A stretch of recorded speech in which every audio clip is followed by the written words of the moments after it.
Hi, I'm Gary Zacharias, and I want to welcome you to the Apologist bookshelf.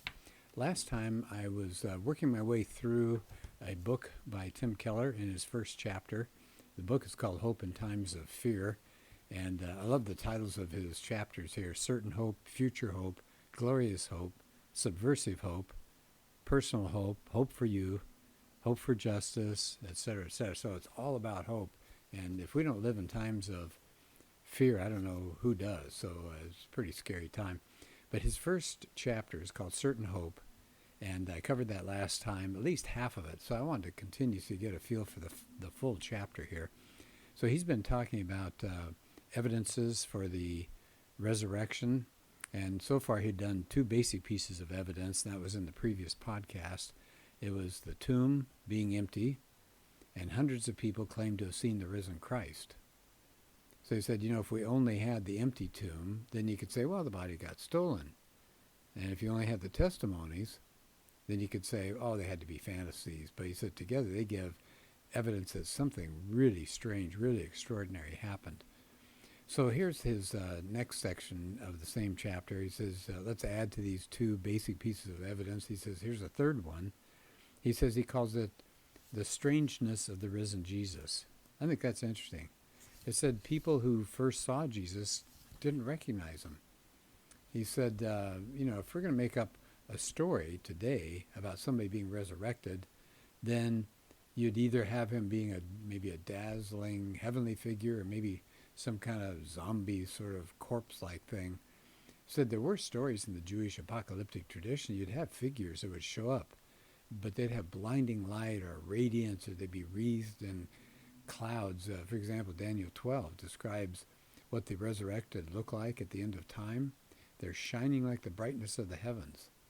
Think about 1 Samuel 28. Saul is speaking with the ghost of the dead prophet Samuel, and he appears as a ghostly figure. So the point is, if gospel writers who are Jews were going to make up a story to teach that Jesus had risen from the dead, they would draw on those accounts. They'd either have him just bright and shining and just glorified like crazy, or some kind of frightening phantasm. But instead, he looks really ordinary. But he's more than ordinary because he's not exactly the same. It says Jesus looks different enough that his disciples don't really recognize him. Oh, and then they do. So Keller says, maybe the closest analogy we could think of would be like you meet a childhood friend, but you haven't seen him for 30, 40 years, and you look at him again, you don't recognize the person at first, then you look more closely and you go, I see. So Jesus did have a resurrected body, but it was continuous with his former body. I mean, he still had the wounds. We see that in John 20, but it's transformed of some kind. It's, as N.T. Wright calls it, Jesus' body is transphysical. It's like us. It can be touched. He eats a fish. That's in Luke 24. But twice in the Gospels, they speak of him as coming through locked doors. That's John 20. So he's not a ghost. He's not a phantom of some kind. He's not a dazzling apparition. But he also doesn't have a normal human body. There was nothing like this. I think this is hugely important, and I didn't even think about this before. I appreciate Keller for bringing this up. There was just nothing like this in Jewish or Greco-Roman literature or legend for the gospel writers to draw on. These were new concepts, just a complete departure from anything that any religion or culture had ever imagined. It was a new way to think about the body. So it said the point is, it's pretty unlikely, if you're going to make up a story, that you would have a story of the risen Christ like this. It's so strange. So that's the third element that Keller is adding to as far as having a hope that the resurrection really happened. The first is the empty tomb. The second, the fact that hundreds claim to have seen the risen Christ. The third one is the strangeness of the risen Jesus. And here he says, let's add one more. He says it's from the history of the early church. It says most people think that ancient people were just kind of stupid, that they believe people could come back from the dead, but now we're scientific, and we know dead people stay dead.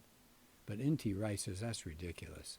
It says ancient paganism had all sorts of theories, but whenever resurrection was mentioned, the answer was firmly negative. We know resurrections don't happen. Well, what about Judaism? Well, Keller says Wright maintains that a majority of first century Jews did believe in a bodily resurrection, but that was of the righteous people at the end of time. But the Christians changed that. All Christians immediately believed in the resurrection. It was central to their faith. And the Christians believed the resurrected body would have some new physical powers, as we see when we hear about Jesus. The Jews said, well, resurrection, when it does happen, if it happens, it'll be at the end of history. Christians say, no, it already happened to one person in the middle of history.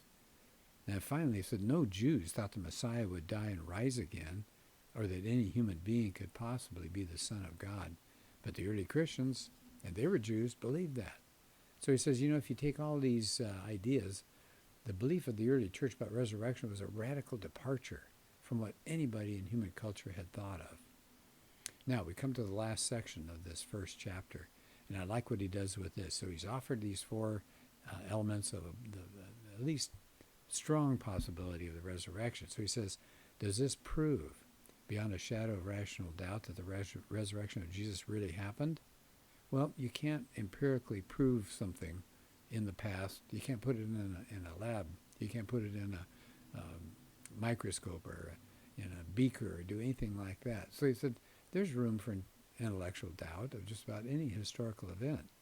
But, and I like this, Keller points out, the belief in the resurrection of Christ is not a blind leap of faith. It's left a huge footprint in history. It poses quite a challenge for historians and for scientists. Resurrection faith is not blind belief that rejects human reason. He says, actually, almost nothing important that we base our lives on can be proven scientifically. I mean, think about our moral values, what we think about human nature, whether we think the material universe caused itself, was created by God. I mean, that comes through, he says, faith, yes, but reasoning and evidence. He says, can we know that all human beings have equal dignity and human rights? Says, so same way, can we know the resurrection happened? He says, you still have to exercise some faith to become a Christian. So then he talks about faith. What kind of faith are we talking about here? So he says, Paul does emphasize the historical and rational side of Christianity, but he says that's not enough. Paul doesn't think it's just enough to give mental assent to doctrines and principles. You have to appropriate these truths personally by faith. So looking at the resurrection and saying, yeah, I think it probably happened, it's not supposed to be just an intellectual process. We're not computers. We're flesh and blood human beings. So he says, look at what Paul does in 1 Corinthians 15. He just gave the early doctrine, that creed that's in there in verses 3 to 8, and then he says, these truths changed me. Paul says, I'm the least of the apostles. I don't deserve to be called one. He said, I persecuted the church of God, but by the grace of God, I am what I am today. And his grace, there it is again, to me wasn't without effect. So what changed Paul? He uses the word grace 3 times in 1 Corinthians 15, 9, and 10. So he thought he was zealous. He thought he was doing God's work, but life humbled him. And he saw his flaws. He knew he needed God's grace. So Paul is a lot like all of us, spiritually blind to the nature of salvation. He thought he could save himself. He thought if he was just zealous enough and righteous enough, God would bless him. But do you see what Keller is talking about here? The people are leading moral lives, and we think we're doing what's the right thing, and we're good seekers after God. But he said we have to see our spiritual blindness and our need for God's help. Otherwise, we're just living our good lives just for us, just to stay in control. And I think that's a really good point. Okay, so let's keep on going here. He said, talking about the resurrection toward the end of this chapter here, he was saying that Paul, he's trying to sum up this business about Paul. Paul meets the risen Christ, and what does it do? It changes him rationally and personally. So he had to overcome these deep rational doubts that a resurrection could happen in the middle of history, and that such a weakling could be the Messiah. I mean, that's the Jewish view, and he has to overcome that. He also had to see that his righteousness was insufficient. He was spiritually lost, and it was going to take the death and resurrection of the Son of God to save him. That was it. And it was only when Paul, who thought he was the best, finally came to see that he was the least. You see that in 1 Corinthians 15:9. That's when he became someone great. So I think that's crucially important, that we come to the resurrection and we look at it rationally and personally. He said, look at the remarkable self-image Paul had as he discovered the living hope in Christ's death and resurrection. Paul doesn't say he was the least of the apostles, but now is the most successful, right? So he's not bragging there in those verses. And he doesn't say he's an unworthy sinner and that he hasn't accomplished much of anything and kind of self-flagellating and beating himself. He says he's the least of the apostles and the worst of sinners. You see that in 1 Timothy 1. But at the same time, he says he has borne the most fruit. And Keller says, we don't know many people who have that kind of self-image. We think that either you think highly of yourself or you think little of yourself. But Paul, pretty interesting, he's able to hold together two true assessments. That one, in himself, he's flawed. He's a sinful man. He deserves rejection. But at the same time, in the same way, he sees the grace of God, that in that he's loved and fruitful. I know in other places Keller says we often don't understand that we're worse than we think we are, but God loves us more than we think he does. So how does Paul do that? At the same time, he knows he's flawed, he knows he's sinful, but he knows he's loved and he's fruitful. So Keller says, how can Paul do that? How can he say in one place, I'm the worst of sinners, and then confidently laugh in the face of death, which he does later on in that chapter. Challenging kings. I mean, they could have snuffed out his life. And how did he come to this history-changing moment? And Keller ends the chapter, says, readers may say, well, if I thought I was the worst of sinners, I'd be on the verge of suicide. But Keller says, if you think that, you don't understand the gospel. When you believe that in Jesus, the Father loves and fully accepts you, then you could admit your sin, you could admit your weakness, and at the same time know he'll forgive you and he'll use you in spite of that.